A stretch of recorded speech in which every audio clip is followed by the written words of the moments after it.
A gente vai construir uma base bem forte, focando puramente na espinha dorsal do hardware e do software.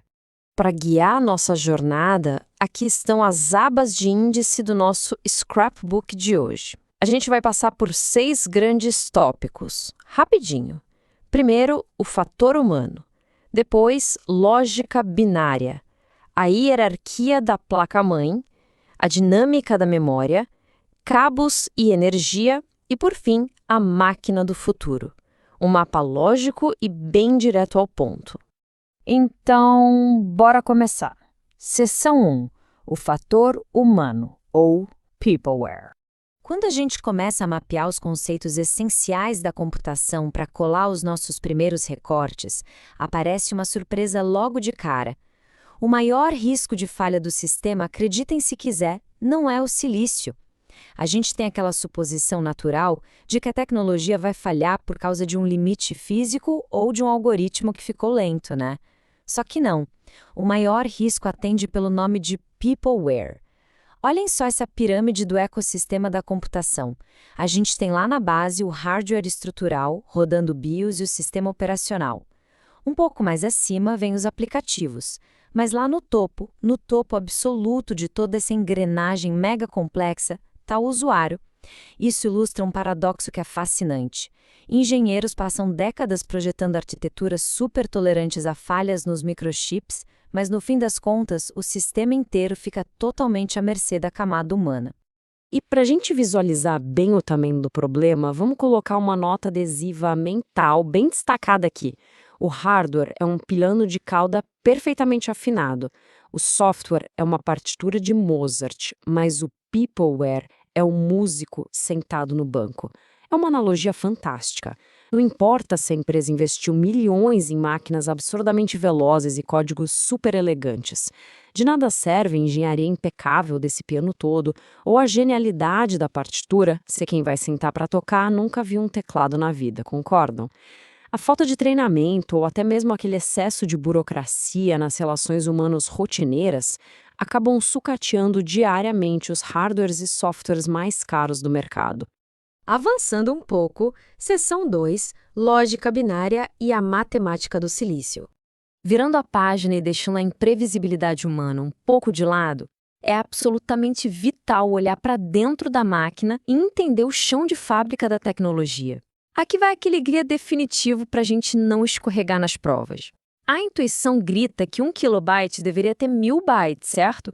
Afinal, o prefixo quilo significa 1000 em literalmente qualquer outro lugar, tipo num quilograma ou num quilômetro, mas aqui mora o perigo. O ponto crucial é não cair nessa armadilha clássica. A matemática do silício dita que o multiplicador avança em 1024.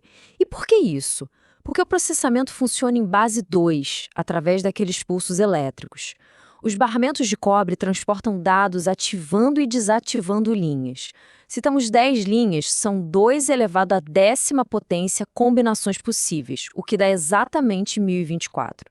Ou seja, é a física pura ditando a escala, desde os mainframes gigantes até o celular no nosso bolso. Bom, seção 3 agora. A placa-mãe, o maestro e o gerente. A grande pergunta é, por onde toda essa matemática elétrica trafega? Se a gente abrir o gabinete do computador agora, a gente mapeia logo a espinha dorsal de tudo, a placa-mãe. E em cima dela, rola uma dinâmica de poder que a galera costuma confundir bastante e que vale super a pena destacar no nosso scrapbook. O processador, a CPU, é quem sempre leva toda a glória. Ele é o maestro. Aquele cara altamente especializado que dita o ritmo pesado das execuções matemáticas. Só que o verdadeiro gerente dessa orquestra inteira é o chipset. É uma pecinha que fica ali fixa na placa. É o chipset quem coordena o fluxo de informações que vai para a memória RAM, quem controla os barramentos de dados e quem conversa com os discos rígidos. Então o maestro processa a música, mas o gerente é quem cuida de toda a logística para entregar as partituras nas mãos dos músicos. E para entender essa métrica de processamento, a gente precisa olhar para o famoso clock, medido em megahertz, que vem das vibrações de um cristalzinho de quartzo minúsculo, Mas atenção redobrada aqui, pessoal. Tem uma pegadinha teórica gigantesca aí, uma daquelas para a gente grifar com marca-texto fluorescente. A frequência bruta do clock não é tudo. Na real, a verdadeira medida de desempenho é a eficiência da arquitetura interna. Peguem um caso de um chip mais antigo, tipo o velho 286. Ele precisava de 20 ciclos de clock para fazer uma simples multiplicação. Já o modelo que veio logo depois, o 486, conseguia resolver exatamente a mesma conta em apenas um ciclo. Moral da história: a eficiência interna de processar comandos usando menos ciclos ganha de lavada da força bruta dos megahertz. Mas é claro que a busca incessante por mais força bruta acabou popularizando um truque bem tentador, o famoso overclock. A mecânica aqui é basicamente forçar a CPU a ignorar as limitações de segurança criadas pela fabricante. Funciona assim: o processador não decide a própria velocidade sozinho.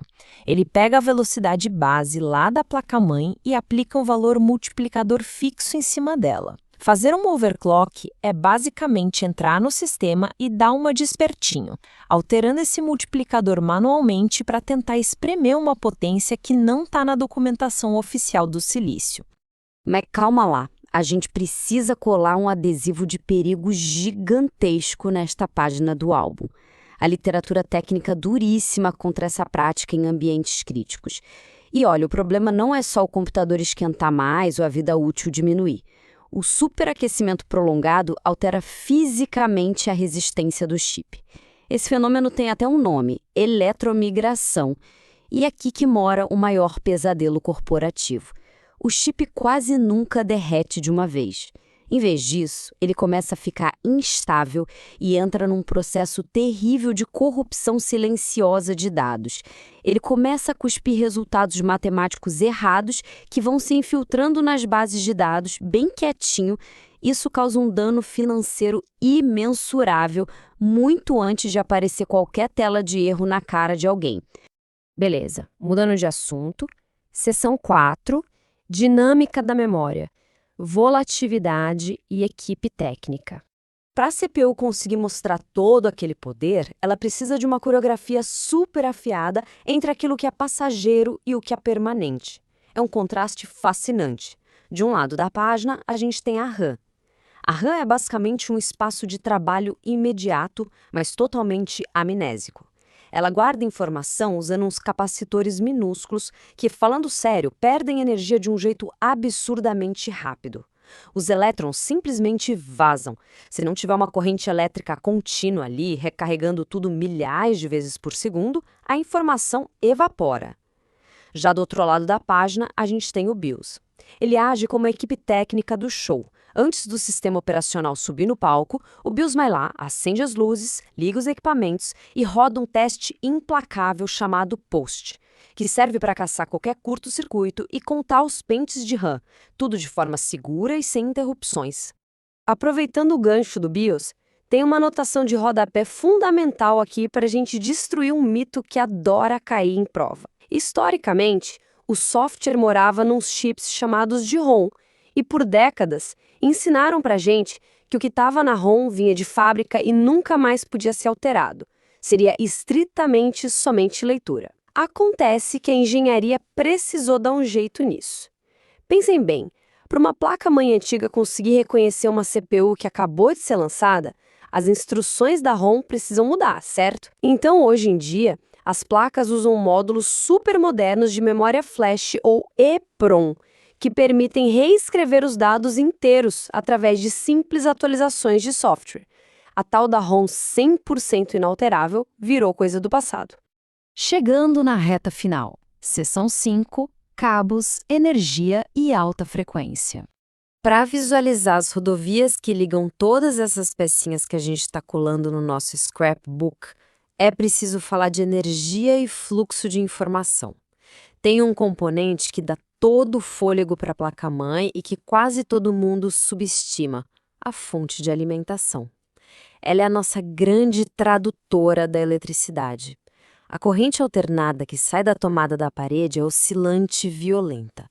Seria absolutamente letal se batesse direto nos microchips, que são muito delicados. A fonte assume esse papel de guarda-costas cirúrgico, pegando toda essa torrente brava e transformando num fluxo contínuo, limpo e milimetricamente calibrado. E aí, depois que a placa ganha vida com essa energia toda limpa, como é que os dados andam tão rápido? Lá atrás, a intuição dizia que quanto mais cabos transmitindo ao mesmo tempo, melhor. Os padrões mais antigos, tipo o ID, usavam conexões super largas e paralelas. Era como se fosse uma rodovia com dezenas de pistas. O problema é a física da coisa. Tentar empurrar elétrons muito depressa por fios de cobre colados uns nos outros gera uma interferência magnética absurda entre eles. A solução dos engenheiros foi genial e bateu de frente com o senso comum: criar o padrão SATA. Eles adotaram um modelo serial, basicamente um cabo com uma pista única, onde os dados viajam em fila indiana. Como não tem outros fios colados do lado causando interferência, eles conseguiram bombar a frequência do clock para limites astronômicos, o que resultou numa velocidade absurdamente maior do que o velho cabo largo de várias pistas. E para fechar o nosso índice, seção 6, a máquina do futuro. Depois de dissecar desde as nossas próprias limitações biológicas até o comportamento dos cabos de metal, chegou a hora de dar um passo para trás e olhar para o nosso scrapbook completo. A evolução não parou um minuto. A gente espremeu cada gota de poder dentro de átomos minúsculos de silício e inventou truques absurdos para dobrar as barreiras da física magnética. Mas todo esse suor colossal ainda corre o risco de desmoronar por causa de um clique errado lá na ponta. O que nos leva a uma reflexão bem provocativa para encerrar os nossos recortes. Será que as infraestruturas vão aturar o Peopleware por muito mais tempo? Enquanto as redes neurais e os algoritmos continuam treinando a si mesmos numa velocidade espantosa, a ambição da indústria parece ser muito clara: criar hardwares que sejam imunes ao erro humano e máquinas que façam seu próprio conserto em tempo real. Pensem nisso enquanto revisam as anotações. A gente espera que essa nossa colagem tenha deixado toda essa arquitetura complexa bem mais fácil de engolir para as provas. Um grande abraço e bons estudos para todo mundo.